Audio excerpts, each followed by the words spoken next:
تو حضرت طلحہ بھی یہ سمجھتے ہیں کہ ولی سے جنگ نہیں ہو سکتی۔ اگر ہم صحابہ کے فہم کو معتبر مانتے ہیں اہل سنت والجماعت، تو پھر یہاں پر ہم صحابہ کو کیوں چھوڑ دیتے ہیں؟ اجماع صحابہ اس بات کے اوپر ہے کہ حق علی کے ساتھ ہے اور دوسرا گروہ باقی ہے۔ الحمدللہ رب العالمین والصلاة والسلام علی سید الانبیاء والمرسلین وآلہ الطیبین الطاہرین ومن والاه۔ بسم اللہ الرحمن الرحیم۔ السلام علیکم ورحمۃ اللہ وبرکاتہ۔ امید کرتا ہوں آپ لوگ خیریت سے ہوں گے۔ اللہ عز و جل آپ سب کو اپنے حفظ و امان میں رکھے۔ وہ صحابہ کرام جو امام علی علیہ السلام کے ساتھ ان کی جنگوں میں شریک نہیں ہوئے اور نہ ہی وہ معاویہ بن ابی سفیان کے لشکر کا حصہ تھے، ایسا کیوں ہوا؟ کیا یہ صحابہ کرام حق پر شمار ہوں گے یا وہ صحابہ کرام جو امام علی علیہ السلام کے ساتھ تھے؟ گفتگو کرنے سے پہلے اس موضوع کے اوپر یہ یاد رکھیے گا، دو انتہائی اہم باتیں ہیں جسے آپ نے یاد رکھنا ہے۔ پہلی بات تو یہ ہے کہ واضح نص کے مقابلے میں کوئی اجتہاد قبول نہیں ہوتا۔ جب قرآن اور صحیح حدیث سے ایک حکم معلوم ہو جائے اور نبی صلی اللہ علیہ وآلہ وسلم کا واضح فرمان ہو تو اس کے مقابلے میں کسی کا اجتہاد قبول نہیں ہوتا۔ یہ ہمارے ہاں اصول فقہ کے اندر واضح طور پر یہ اصول لکھا ہوا ہے۔ اور ویسے بھی قرآن مجید کی آیت ہے سورہ احزاب کی کہ جب اللہ اور اس کا رسول فیصلہ کر لے تو پھر مومنوں کو کوئی اختیار نہیں بچتا، کسی کو پھر کوئی اختیار نہیں ہے۔ تو اس بارے میں واضح نص ہے، حدیث متواتر ہے، حدیث فیع الباغیہ، باغی جماعت، بخاری، مسلم، مسند احمد سب نے اس کو روایت کیا۔ سیوطی نے الہزار المتناصرہ میں کہا کہ یہ روایت متواتر ہے کہ نبی صلی اللہ علیہ وآلہ وسلم نے فرمایا عمار کو باغی گروہ قتل کرے گا، عمار انہیں جنت کی طرف بلائیں گے اور وہ عمار کو نار جہنم کی طرف دعوت دے رہے ہوں گے۔ یہ نص ہے۔ اس نص سے ہمیں معلوم ہوتا ہے کہ امام علی علیہ السلام اپنی جنگوں میں حق پر ہے اور جو دوسرے شامی ہیں وہ باغی جماعت ہے۔ پہلی بات تو یہ ہے۔ دوسری بات، اہل سنت والجماعت کا یہ عقیدہ ہے کہ امام علی علیہ السلام اپنی تمام جنگوں میں حق پر تھے۔ کچھ لوگ جو یہ کہتے ہیں کہ حق پر وہ صحابہ ہے جو نہ امام علی علیہ السلام کے ساتھ تھے اور نہ معاویہ بن ابی سفیان کے ساتھ، یعنی معتزلین صحابہ، نیوٹرل صحابہ، وہ حق پر شمار کیے جائیں گے، اور ابن تیمیہ نے بھی یہی بات کہی ہے۔ تو میں آپ سے عرض یہ کرتا چلوں کہ یہ بالکل غلط بات ہے۔ اہل سنت کا یہ کوئی موقف نہیں ہے اور نہ ہی یہ قرآن و سنت سے یہ ثابت ہوتا ہے۔ قرآن مجید میں واضح حکم ہے، سورۃ الحجرات کی آیت نمبر 9 کہ اگر مومنوں کا دو گروہ وہ آپس میں قتال کرے تو پھر تم نے باغی گروہ کے ساتھ قتال کرنا ہے۔ یہ امر واجب ہے، سب مسلمانوں کو یہ حکم دیا گیا ہے کہ باغی گروہ کے ساتھ قتال کرنا، یہاں تک کہ وہ امر اللہ دوبارہ سے امیر کی اطاعت میں نہ آ جائے۔ اور یہ بات معلوم ہے کہ وہ تمام گروہ جو امام علی علیہ السلام کے مقابلے میں آیا وہ اس موقع پر مجتہد نہیں ہے، کیونکہ وہ حاکم نہیں ہے۔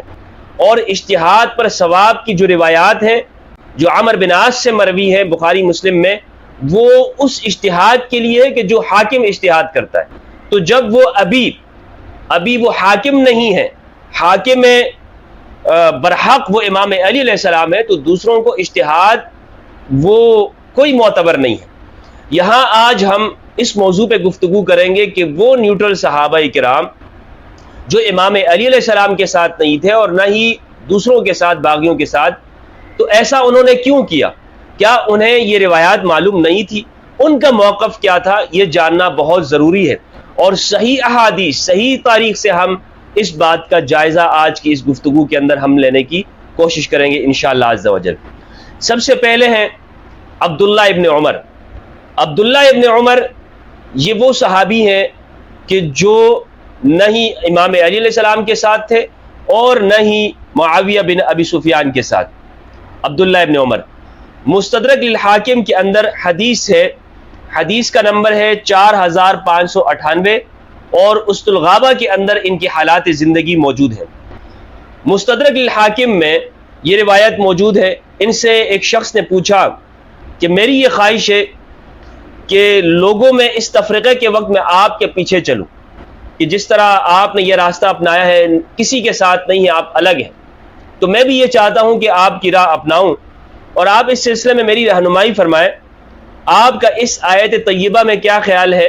سورہ حجرات کی آیت نمبر 9 اس صحابی نے پڑھی، وہ آیت میں آپ کے سامنے پڑھتا ہوں۔ اعوذ باللہ من الشیطان الرجیم، بسم اللہ الرحمن الرحیم، وَإِن طَائِفَتَانِ مِنَ الْمُؤْمِنِينَ اقْتَتَلُوا فَأَصْلِحُوا بَيْنَهُمَا فَإِن بَغَتْ إِحْدَاهُمَا عَلَى الْأُخْرَى فَقَاتِلُوا الَّتِي تَبْغِي حَتَّى تَفِيَّ إِلَى أَمْرِ اللَّهِ. یہ آیت اس نے پڑھی. آیت کا ترجمہ ہے اگر مسلمانوں کے دو گروہ آپس میں لڑ پڑیں تو ان میں صلح کراؤ، پھر اگر ایک گروہ وہ دوسرے پر زیادتی کرے تو اس زیادتی والے سے لڑو، یعنی باغی گروہ کے ساتھ تم لڑو. تو یہ آیت جب اس صحابی نے پیش کی، اس شخص نے، تو عبداللہ ابن عمر نے فرمایا کہ یہاں سے چلا جا. وہ شخص جب چلا گیا اور ہماری نگاہوں سے اوجھل ہو گیا تو عبداللہ ابن عمر نے کہا اس آیت کے حوالے سے میں نے اپنی سمجھ کے مطابق جو فیصلہ کیا ہے وہ یہ ہے کہ میں اس باغی گروہ سے جہاد نہیں کروں گا جیسا کہ میرے اللہ نے مجھے حکم دیا ہے. یعنی آیت میں تو یہ موجود ہے لیکن میں جہاد نہیں کروں گا، میری سمجھ یہ کہتی ہے. عبداللہ ابن عمر کا یہ موقف تھا. اور اسد الغابہ میں ان کے حالات زندگی کے لکھتے ہوئے ابن الاسیر الجزری نے لکھا ہے، وہ کہتے ہیں کہ کسی فتنے میں انہوں نے جنگ نہیں کی، حضرت علی کے ساتھ بھی ان کی کسی لڑائی میں شریک نہیں ہوئے، مگر بعد میں حضرت علی کے ساتھ ہو کر نہ لڑنے پر وہ نادم ہوئے.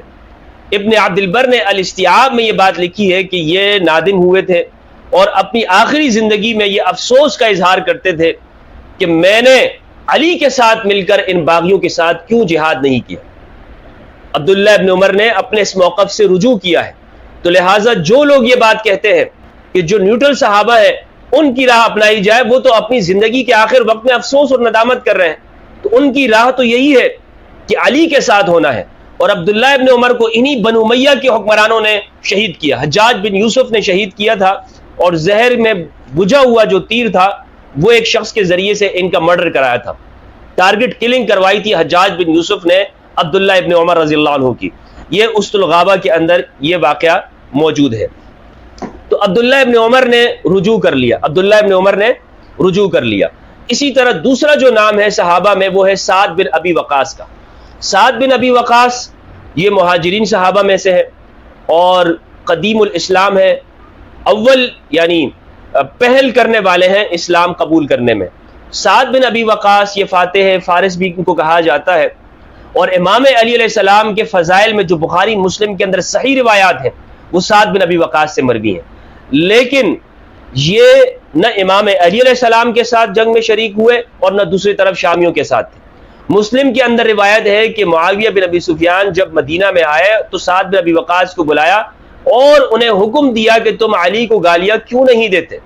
حکم دیا تو آگے سے پھر سعد بن ابی وقاص نے جو فضائل امام علی علیہ السلام کے بیان کیا اور فرمایا کہ اگر ان میں سے ایک بھی مجھے حاصل ہو جائے تو یہ سرخ اونٹوں سے میرے لیے زیادہ بہتر ہوگا. تو سعد بن ابی وقاص نے اس موقع پر امام علی علیہ السلام کے فضائل بیان کیے. لیکن یہ امام علی علیہ السلام کے ساتھ جنگ میں شریک نہیں ہوئے تھے. اور مستدرک الحاکم کے اندر اس کے اوپر ایک چیپٹر موجود ہے وَأَمَّا مَا ذُكِرَ مِنْ اعْتِزَالِ سعد بن ابی وقاص عن القتال. وہ یہ پوری روایت ہے 4601 یا آپ پڑھ سکتے ہیں. اس میں ایک شخص نے ان سے پوچھا کہ آپ نے ایسا کیوں نہیں کیا. تو حضرت خیثمہ بن عبد الرحمن فرماتے ہیں سعد بن مالک، سعد بن ابی وقاص کا ہی نام ہے، سے کسی نے کہا کہ حضرت علی تمہارے بارے میں اچھی رائے نہیں رکھتے کیونکہ تم نے ان کی بیعت نہیں کی.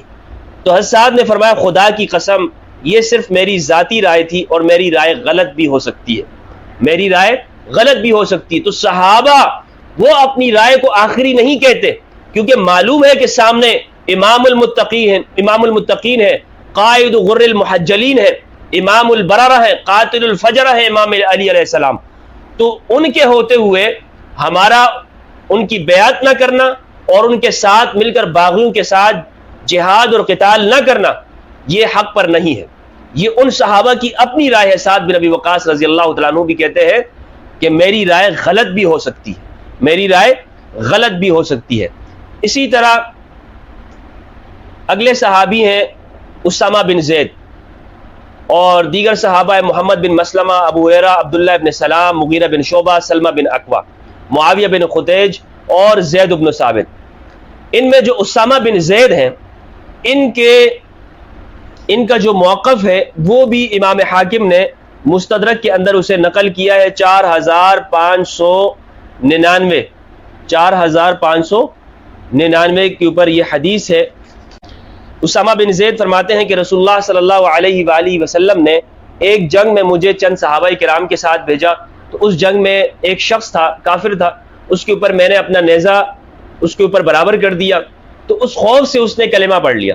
جب کلمہ پڑھ لیا تو اس کے باوجود میں نے سنا بھی، لیکن میں نے اس کے اندر اس کے سینے میں نیزہ گھونپ دیا اور وہ مر گیا۔ یہ بات جب نبی صلی اللہ علیہ وآلہ وسلم کو معلوم ہوئی تو آپ نے مجھ پہ شدید غصہ کیا، اور میں نے یہ اس وقت میں میرے دل میں آیا کہ کاش میں آج سے پہلے مسلمان نہ ہوتا، یہ میرے دل میں آیا، اور میں نے یہ بات ٹھان لی کہ آج کے بعد میں کسی موقع پر بھی اپنی تلوار نہیں نکالوں گا، کسی مسلمان پہ میں اپنی تلوار جو کلمہ کہتا ہوگا نہیں نکالوں گا۔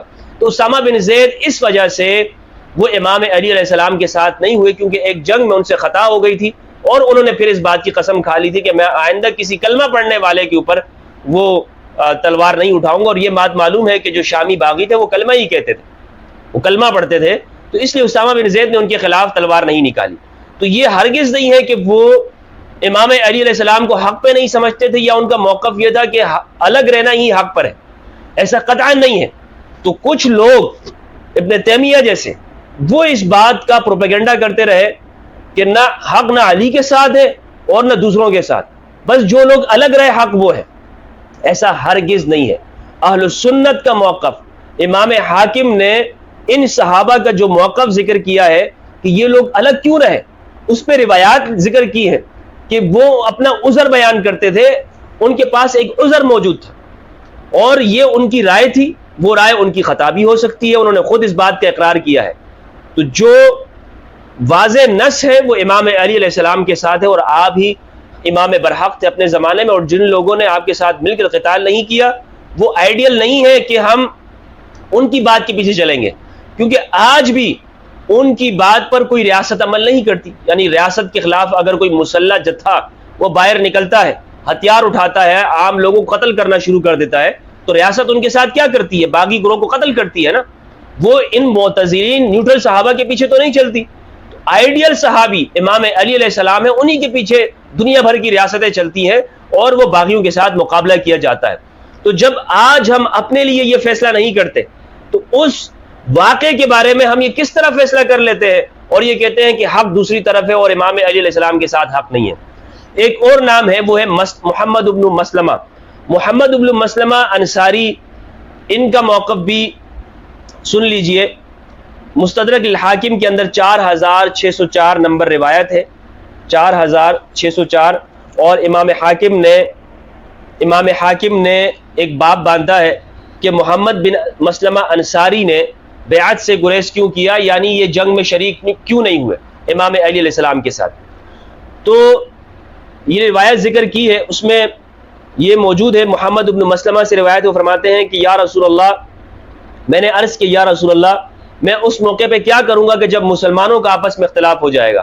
تو آپ صلی اللہ علیہ وآلہ وسلم نے فرمایا تخرج بسیفک الی الحر فتضربها به ثم تدخل بیتک حتی تأتیک منیت قادیت او ید خاطئہ۔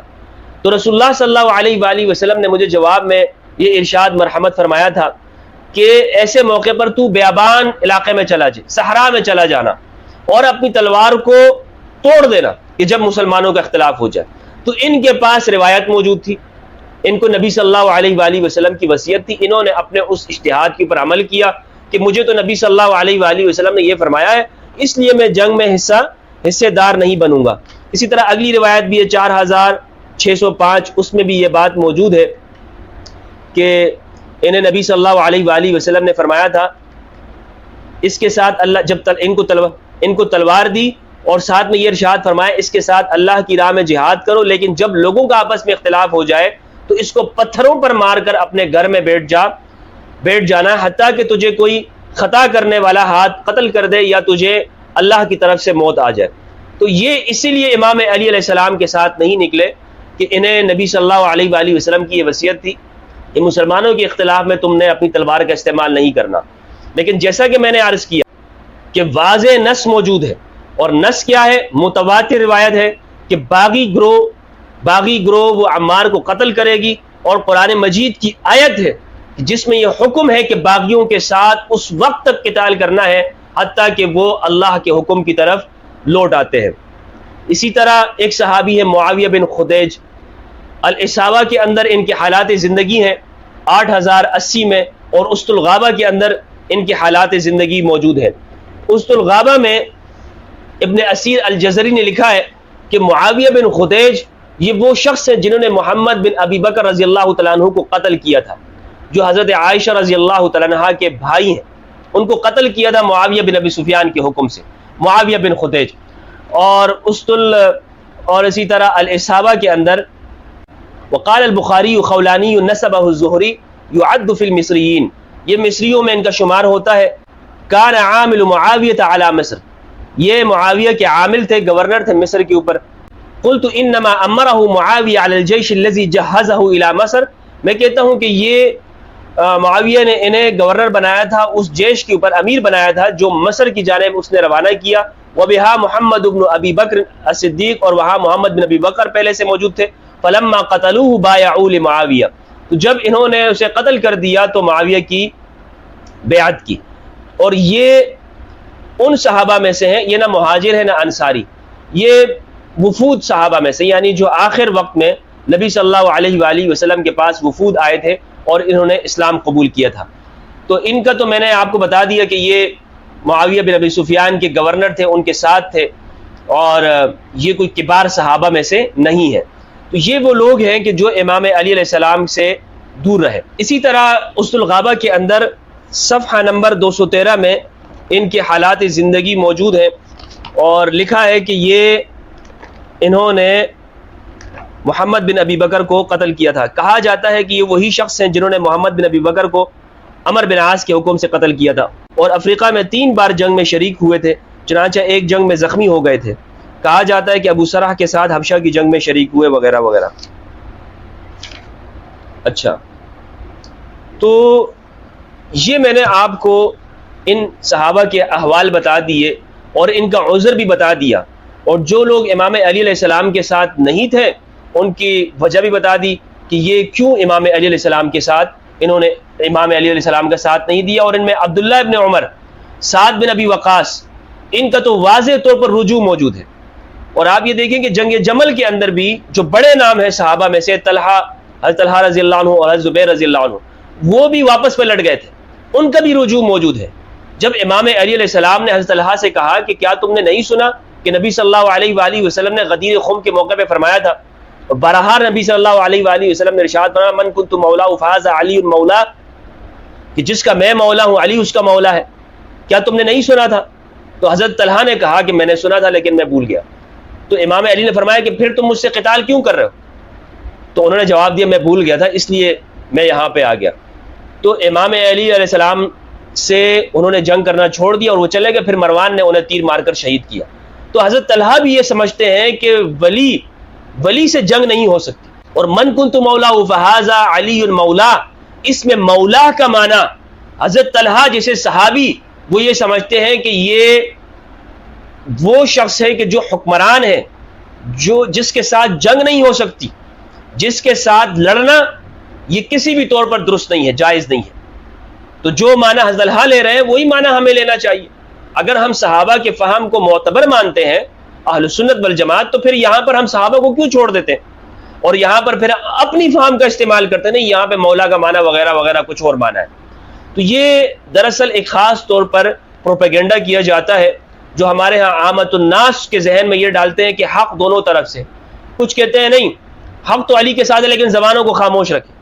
جب صحابہ کرام انہوں نے اپنی تلواریں خاموش نہیں رکھی، تم اپنی زبانیں کیسے خاموش رکھیں؟ صحابہ کرام وہ لڑے ہیں، اور انہیں اکثر صحابہ کرام وہ امام علی علیہ السلام کے ساتھ، اور مستدرک کے اندر روایت ہے کہ 80 بدری صحابہ اور 700 بیعت رضوان کے انصاری صحابہ، 400 صحابہ وہ امام علی علیہ السلام کے ساتھ تھے۔ صحابہ کی اکثریت، اجماع صحابہ اس بات کے اوپر ہے کہ حق علی کے ساتھ ہے اور دوسرا گروہ باغی ہے۔ پھر بھی ہماری زبانیں وہ باغیوں کی حمایت کے اندر ہوتی ہیں۔ ہم کہتے ہیں نہیں، اپنی اہل سنت عوام کو دھوکہ دیتے ہیں اور لوگوں کو علی سے دور کرتے ہیں۔ نہیں، حق دونوں طرف ہے، جو لوگ الگ ہو گئے انہی کے پیچھے ہمیں چلنا چاہیے اور فتنوں کے اندر ہمیں دور رہنا چاہیے۔ وہ صحابہ تو خود کہتے ہیں کہ جناب ہمارا اجتہاد ہے اور وہ غلط بھی ہو سکتا ہے، اور ہم زبردستی اپنے عوام اہل سنت کو دھوکے میں مبتلا کرتے ہیں۔ تو یہ نیوٹرل صحابہ کرام کے اوپر، اسی طرح دیگر صحابہ کا بھی یہ موقف ہے۔ سلمہ بن اکوع وہ بھی الگ رہے، اس کی بھی وجہ یہ کہ سلمہ بن اکوع وہ بیعت رضوان کے صحابی ہیں غالباً، اور یہ ان تک یہ روایت نہیں پہنچی ہوگی فیعہ باغیہ کی، لیکن بہرحال جو بڑے صحابہ ہیں جیسے سعد بن ابی وقاص، عبداللہ بن عمر، اسامہ بن زید، ان کا موقف میں نے آپ کو بتا دیا۔ محمد بن مسلمہ کا، یہ روایات کو اپنے سامنے رکھتے تھے، اور ان کے پاس کسی نے یہ کہا کہ ہماری رائے ہے اور وہ خطا بھی ہو سکتی ہے، اور کسی کے پاس وہ اس کا اجتہاد تھا، کیونکہ نبی صلی اللہ علیہ وآلہ وسلم کی روایت ان کے پاس موجود تھی۔ تو لہٰذا یہ جو پروپیگنڈا ہوتا ہے کہ حق دونوں طرف سے ہے، یہ بالکل غلط بات ہے، اس کا کوئی ثبوت نہیں ملتا ہے کسی بھی طرح سے۔ اہل سنت والجماعت کی کتابوں میں اس کا کوئی ثبوت موجود نہیں ہے۔ اللہ سبحانہ و تعالیٰ سے دعا ہے کہ پروردگار ہمیں حق سچ بیان کرنے کی توفیق عطا فرمائے۔ والسلام علیکم ورحمۃ اللہ وبرکاتہ۔